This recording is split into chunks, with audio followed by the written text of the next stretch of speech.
Welcome to Al Ain, United Arab Emirates and the 2025 Youth World Championships highlight show.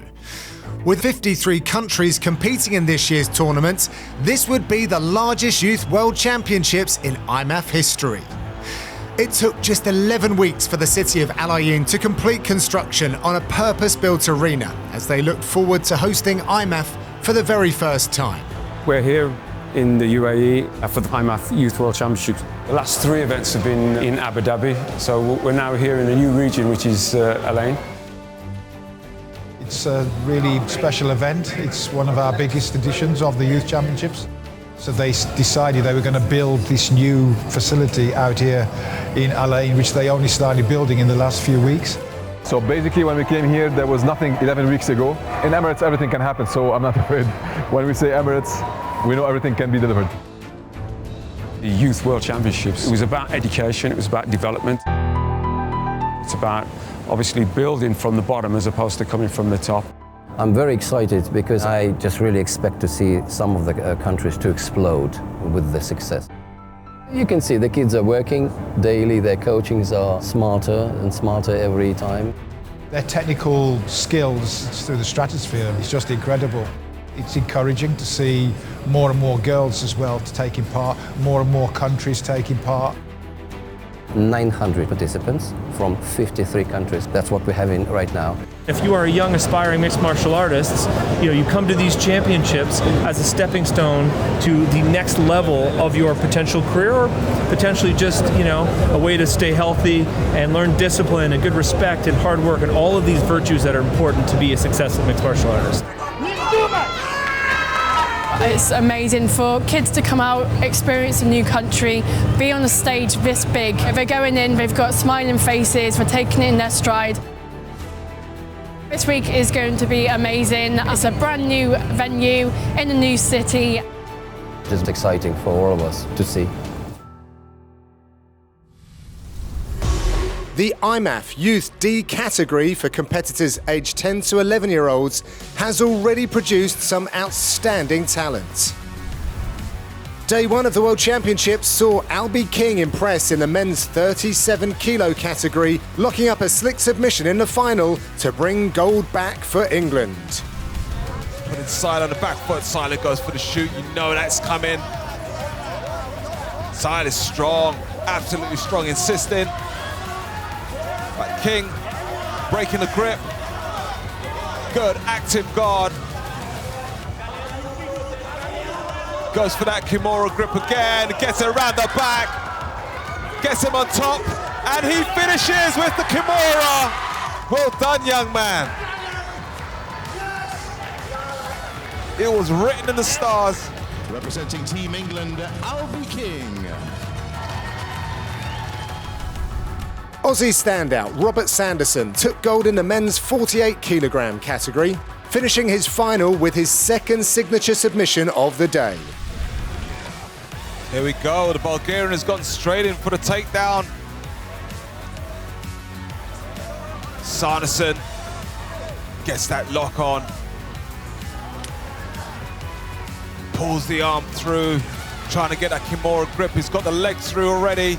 Insisting as much as possible, get it straight, and he got the arm bar.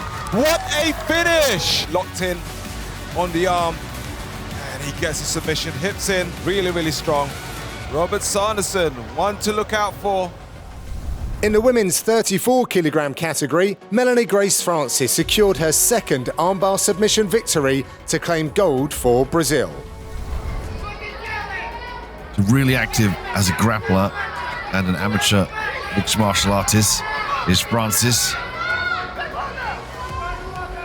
Getting on the armbar here. There's hyperextension. Referee jumps in, causes a stoppage at just 29 seconds into the match.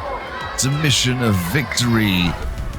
And an incredible run of 3 submission victories for USA's Antonio Chavez saw him cruise to pole position at 57 kg. That's a really good finish there. Antonio Chavez steps the right leg over, looking for a mountain triangle, passes the arm over, maybe going for the armbar, steps the leg over, falls to the back.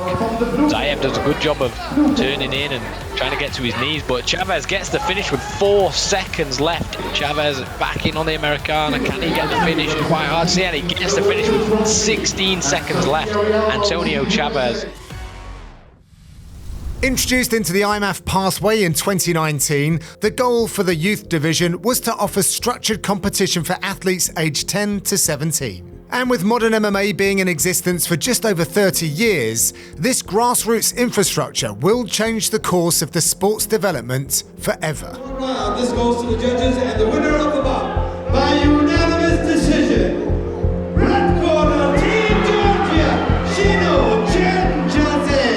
More than 10 years ago, we set on a mission to structure MMA as a sport because, well, that sport was born upside down. From Georgia, Shino Chen. When we talk about development of amateur sport, it is impossible not to address the matter of youth development. That's why we came to this idea of running a world and continental championship for youth. For us as IMMAF, it's a bit of reverse engineering. We're going back from the top to the bottom. And obviously when we get to the bottom, it's about recreation, it's about education. Everything from referees and judges development, from coach development, and obviously athlete development as part of the pathway. Going back to the days when MMA was a bit barbaric sport and mostly professional, and even amateurs were thinking, let me do a bit of a striking on Monday, a little bit of jiu-jitsu on Tuesday, a little bit of sparring on Wednesday, and some conditioning on Friday. So no, it's not going to work. It's much deeper and much more complicated. Even 4 years ago, 60% of all coaches had striking background. That's how they identified themselves. We are strikers. 35% identified themselves as grapplers or wrestlers. And only 5% started from day one being MMA coach. These statistics now changed. And we see the result immediately. Kids are different because they read the game from the new perspective. They less and less having that background of being pure striker or pure wrestler. They are new.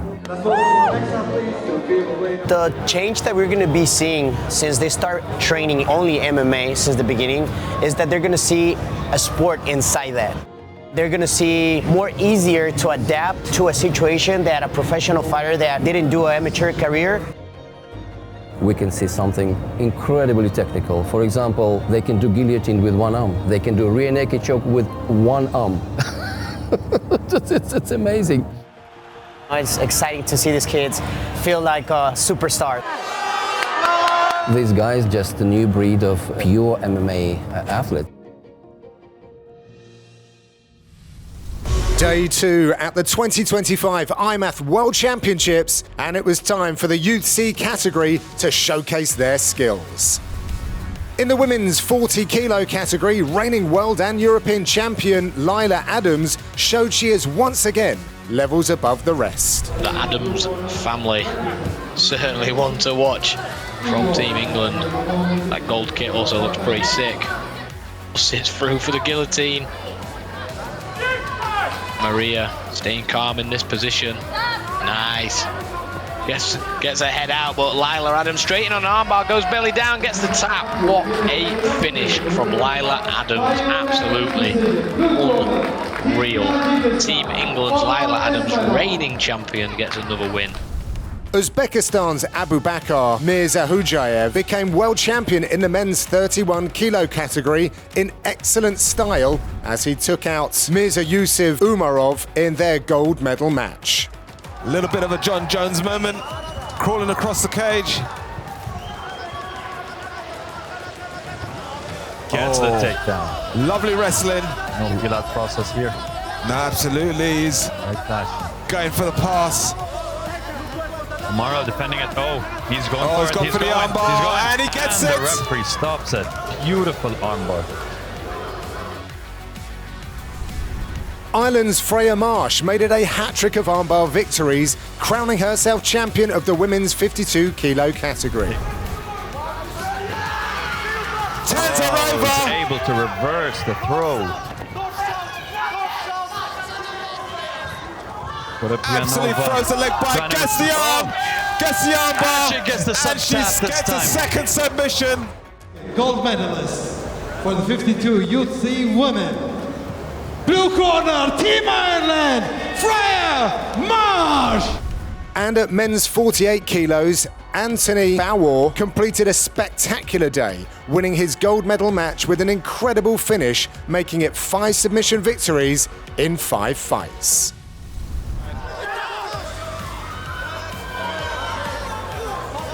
Trying to keep her back.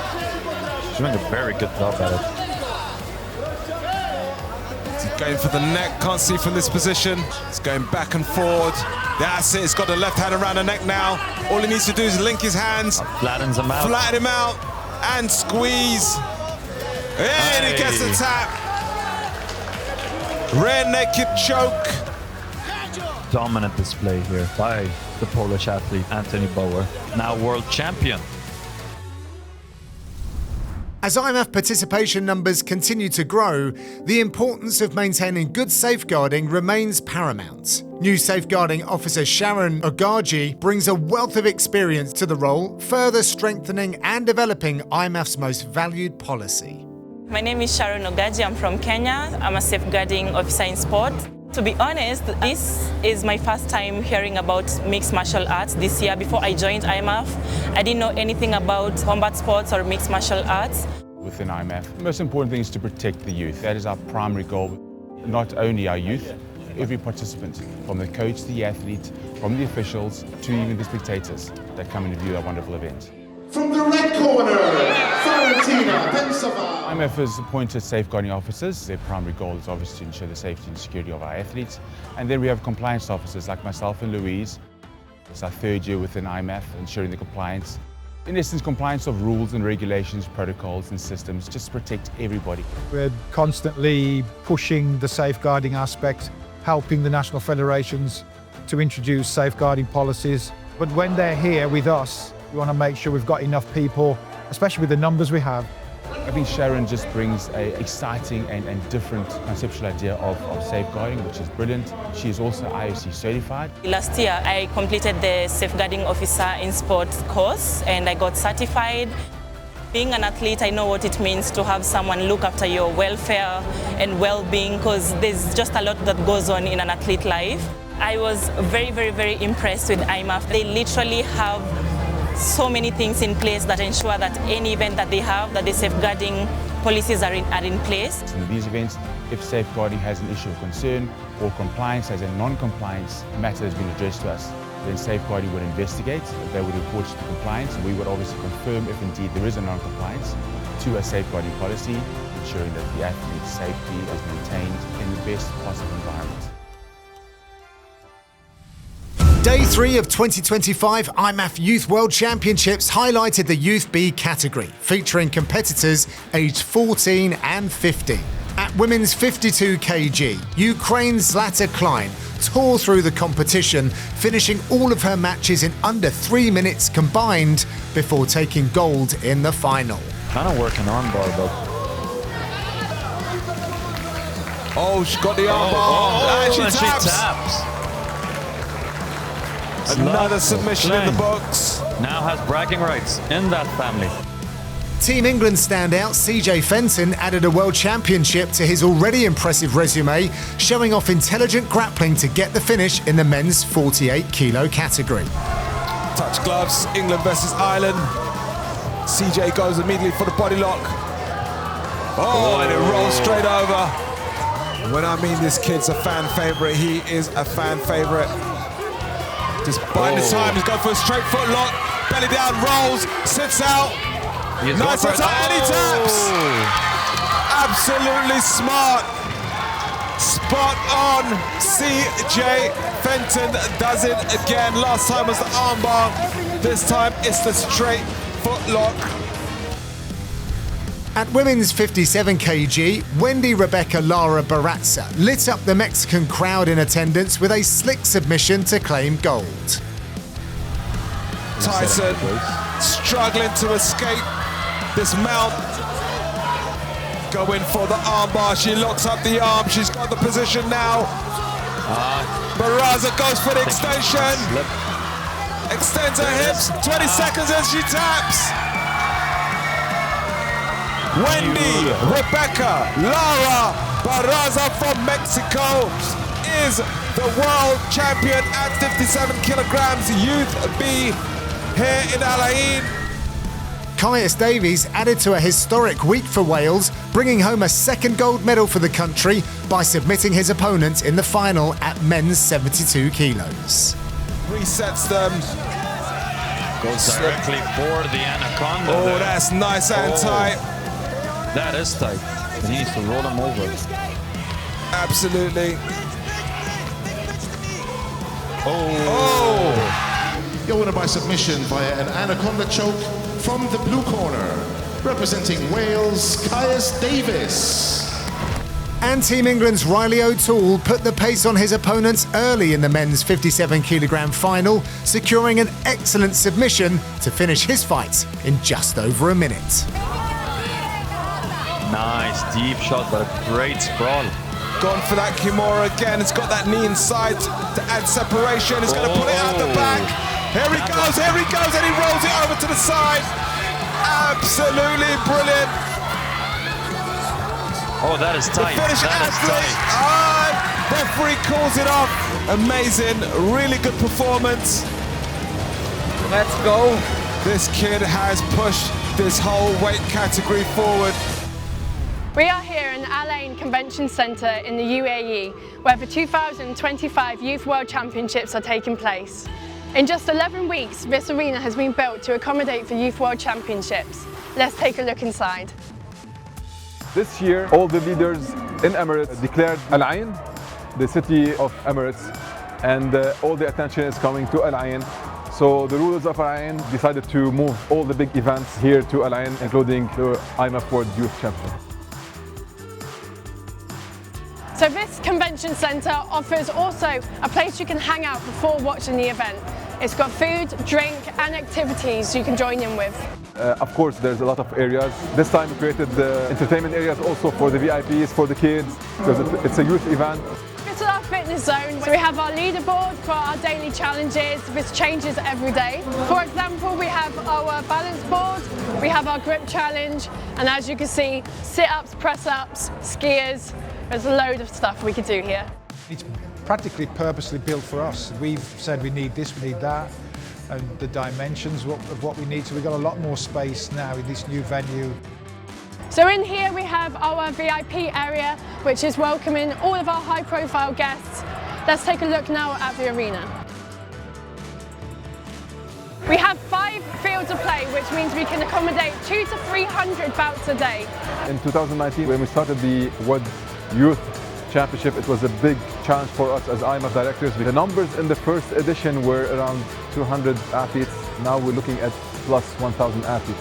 Just behind this wall is a large warm-up area where fighters can get their hands wrapped and prepare for their warm-ups and their fights. Back of house, warm-up area is huge. It's just fantastic. The place is always buzzing with crowds cheering on their nation who have visited from all around the world. This really is where the future stars of the sport are made. Moving into the Youth A category for athletes aged 16 and 17, and at women's flyweights, Romania's Kojakaru Mirela Elisa took it out of the judges' hands with this last gasp submission. But she decides to go again. Whoa! Amazing, absolutely brilliant by Elisa. She's got control of her back now. Pulling an arm across, getting the rear naked choke, going for the squeeze. She's got her neck nice and tight. Coming over the choke and she taps. We have a new champion here at IMMAF. What a victory there. What a victory. Polish standout Dominik Sitko earned his 4th submission victory of the tournament at Youth A bantamweight. Let's go. Meet in the middle, 3rd and final round. One thing that is guaranteed is that a champion will be crowned here. Bisky trying to hold on to the head of Sitko. Sitko using the body triangle to pop out to get to the back. Gets to the back of the Ukrainian. Oh, and he's got the squeeze now. Gets a rear naked choke. Nice and tight, and he's out. That was quick. That squeeze came on so fast. Dominik Sitko is the bantamweight youth world champion. In a stacked men's featherweight division, Tajikistan's Muhammadjon Pirov exploded to life in the final, snapping up this submission to take home a well-earned gold medal. This is the thing that Pirov has shown in his earlier bouts. Absolutely dominant. He releases the head, putting Georgie under fire, hammer fist to the body. Georgie's no slouch though. He is absolutely tough. If there's one thing that we've seen is that he's very tough. Oh, the armbar snaps on. Oh, and he gets the submission win via armbar. Muhammadjon Pirov is a world champion as he backflips off the top of the cage. Absolute wonderful performance. Amazing, this kid is something special. Wasting no time at all in his final, Ukraine's Alexander Roshak stormed to victory in the men's middleweight category in the very first round. Trying to get closer. The takedown. Whoa, lovely hip toss. Gets him inside control. It was a really good setup because he was kicking with the inside low, left and right, which made Gufajov stand square. Then was able to come in because he's standing square because he couldn't go back further enough. And bang, now he's in mount position. 30 seconds to go. Oh, and he's tapped! He's got the submission from mount. He's got the submission from mount. Arm across the neck. Nice and tight. We have a new world champion. And heavyweight Serbian Nemanja Blagojevic went 3 for 3 at this year's tournament after 2 impressive anaconda choke victories in qualifying and secured yet another submission victory to become 2-time world youth champion. Hey, here we go, look, and here we go. He's going to lock up the neck now. Spin round to the back, gets some good control. He's got a perfect body type for this type of sport, especially at this weight. Big levers, long levers. Look at that, he got the tap! And he gets another one. And new world champion. 17 years old. He was the uncrowned European champion. Now, finally, he is our new world heavyweight champion. It's been a massive week here at the IMMAF Youth World Championships here in LA. And I'm so proud just to see what we've just witnessed over the last 7 days. The athletes that have performed at the highest level. And what hit it for me was the first day, Youth D, that 10-year-old child walking into this arena, to this atmosphere, representing their country at the age of 10. What a magnificent atmosphere for them to walk in and to compete in. Well, the Youth World Championships has surpassed all expectations again. Record number of participants, the record number of countries. Skill levels, again, was off the charts across the board. But at that 10, 11 years of age, I couldn't believe what I was witnessing. We knew coming into it that it was going to be the biggest event in IMMAF history, but I don't think anyone really expected it to be just this big, this spectacular, on this sort of level. These kids are coming in here, you can already see they are future superstars in the making. When you look at the federations, what it means to them and to those athletes that have been competing at the highest level, you just see so many happy faces. I think we've really done ourselves a fantastic presentation this week. I'm really proud of what we've achieved. And that brings us to a close for the 2025 IMMAF Youth World Championships highlight show. Thanks for watching, and we'll see you next time.